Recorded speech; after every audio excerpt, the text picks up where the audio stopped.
My name is Cube, Leica Cube.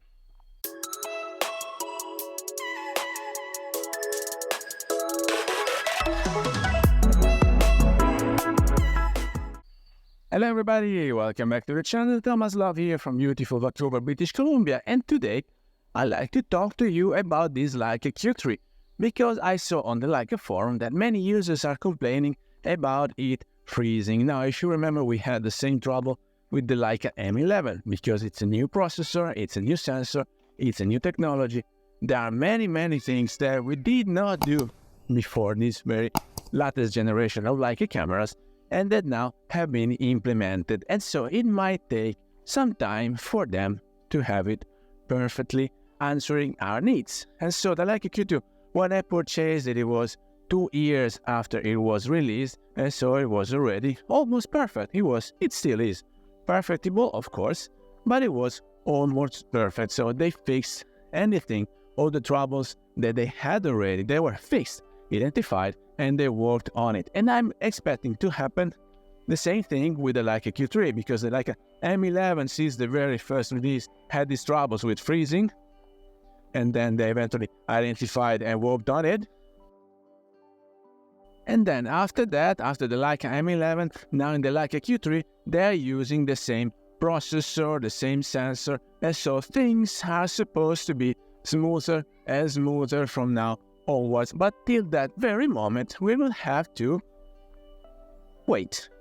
I saw many users are complaining because, guys, when you spend that much money for a brand new product, you expect it to be perfectly answering your needs. You don't want to be a beta tester on anything. Right now, as an example, right now I am using my smartphone to record this episode. I wouldn't know if I'm in the frame or not. I wouldn't know if the optical image stabilization that they told me it's in there, it's working or not, because I'm using the rear camera, which is the best ones, that allows me to record 4K 60p videos. While with the Leica Q3, well, we would be blind anyway because the tilt screen is not a flippable screen, but at least you could use the smartphone as a monitor. At least you know that it has the face recognition, the face autofocusing and tracking, and so that would be a great tool. While if you don't know, if you cannot rely on it,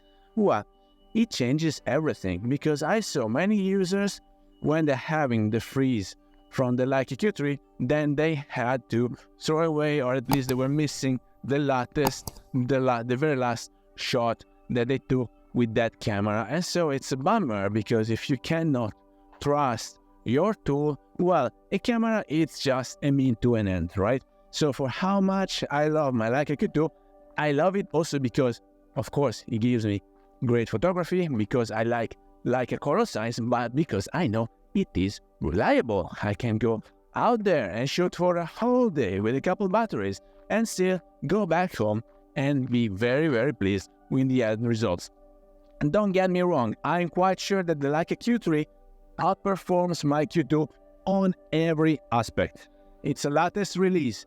It has a better battery, it has a flip screen, it has a better sensor, it has a better processor, so on and so forth, but still, it is perfectible, and so I'm expecting them to fix it, maybe not that soon, but at least in time for the release of the Leica Q3 monochrome, because at this point, I'm targeting that very camera.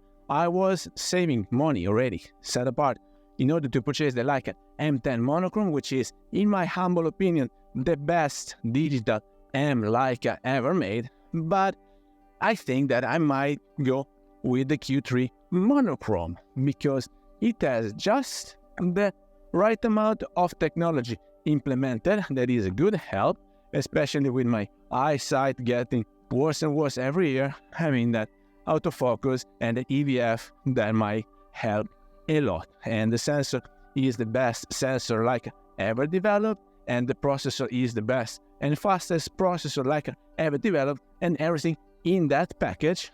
But for the time being, that package has some troubles and it freezes, similarly to what the Leica M11 was doing upon release.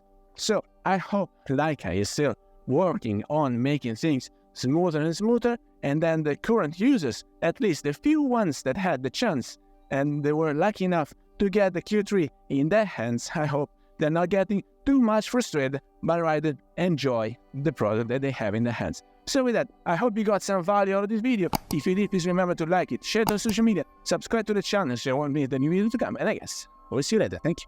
Bye bye.